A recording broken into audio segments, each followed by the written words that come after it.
లో తీవ్ర విమర్శలు చేసుకుంటున్నాయి. సో బీజేపీ ఏం చేయబోతుంది? మరి థర్డ్ పార్టీగా ఉండబోతుందా?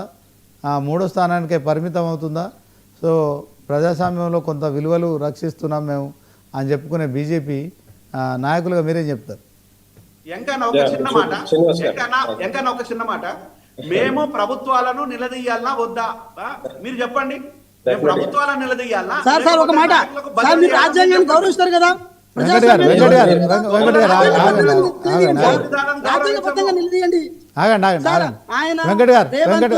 గారు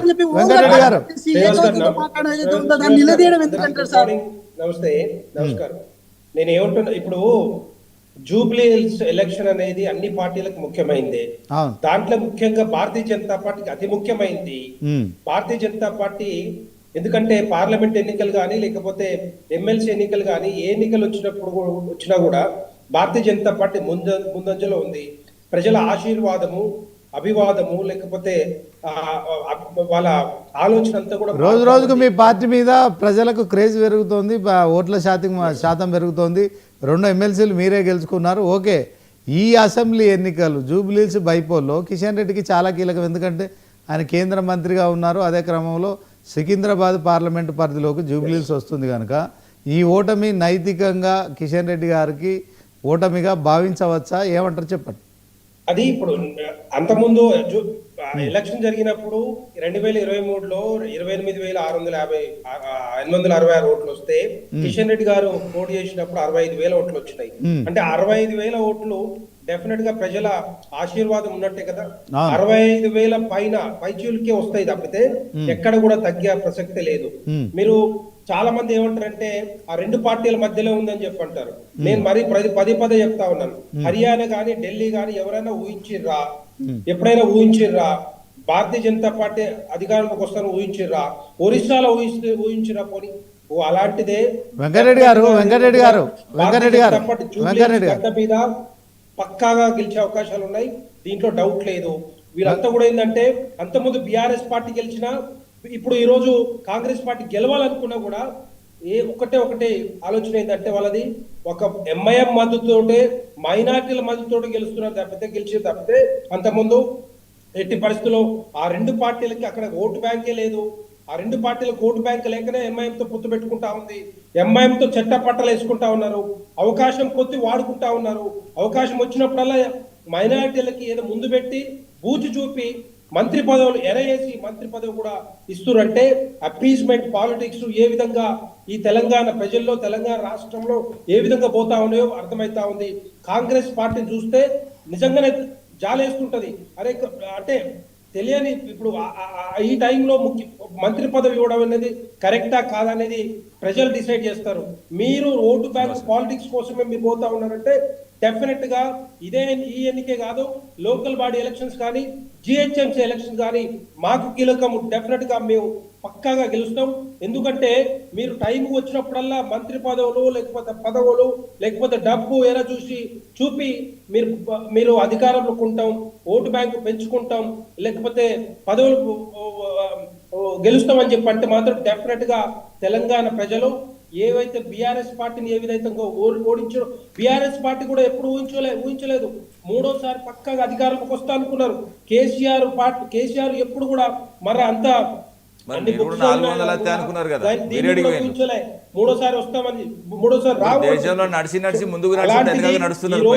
జనతా పార్టీ అవకాశం ఇచ్చారు. 2 పార్టీలు ఈ రాష్ట్ర ప్రజల్ని మోసం చేసినాయి. ఎందుకంటే దానికోసమే అధికారంలోకి రావాలి, జూబ్లీహిల్స్ గడ్డ మీద అది గెలిపించి తెలంగాణ ప్రజలకి చూపించాలనే ఆలోచనతోటి మేము ఖచ్చితంగా ఇంటింటికి పోతా ఉన్నాం.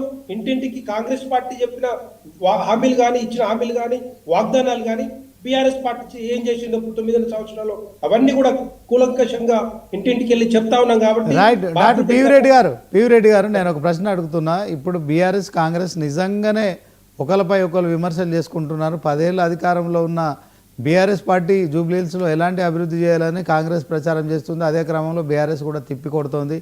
2 ఏళ్ళ నుంచి మీరు అధికారంలో మీరేం చేసిరో చెప్పురు అంటున్నారు. ఓకే, దీంట్లో నేను బీజేపీ కేంద్ర మంత్రి కిషన్ రెడ్డి కావచ్చు, తర్వాత బీజేపీ నాయకులందరికీ ఒక ప్రశ్న అడుగుతున్నా. సో జూబ్లీహిల్స్ నియోజకవర్గం అనేది సికింద్రాబాద్ లోక్సభ పరిధిలో ఉంది కనుక జూబ్లీహిల్స్ కోసము బీజేపీ ఏం చేసింది, ఏం చేయబోతుంది, ప్రజలను ఓట్లు ఎలా అడగబోతున్నారు అది చెప్పండి. మొన్నటికి మొన్న రాష్ట్ర మంత్రులతో పాటుగా మా కిషన్ రెడ్డి గారు వాళ్ళ ఏది ఇనాగరేషన్ రోడ్స్ కానీ, ఆ డ్రైనేజ్ వ్యవస్థ కానీ, నీళ్ల పైపులు కానీ, కమ్యూనిటీ హాల్స్ కూడా మరి ఆ ఇనాగరేషన్ లో ఆ ఎంపీ లాడ్స్ ఫండ్స్ ఖర్చు పెట్టి ఎట్టి పరిస్థితుల్లో జూబిలీస్ గడ్డని బాగు చేయాలనే ఆలోచనతోటి మొన్ననే ఇనాగరేట్ చేశారు. ఎందుకంటే అంతకుముందు కూడా ఎంపీ లాడ్స్ ఖర్చు పెట్టి అక్కడ దగ్గర దగ్గర 20 కమ్యూనిటీ హాల్స్ ఎంపీ లాడ్స్ నుంచే కిషన్ రెడ్డి గారు కేంద్ర ప్రభుత్వం నిధులతో కట్టించిన సందర్భాలు మనం చూసాం, అది క్లియర్ గా ఉన్నాయి అక్కడ. అదే విధంగా ఈ రోజు ఎమ్మెల్యేగా గెలిస్తే, ఎందుకంటే 2 పార్టీలకు అవకాశం ఇచ్చారు కాబట్టి ఎమ్మెల్యేగా గెలిస్తే డెఫినెట్ గా ఆ గడ్డ మొత్తం కూడా ప్రాంతాల మొత్తం కూడా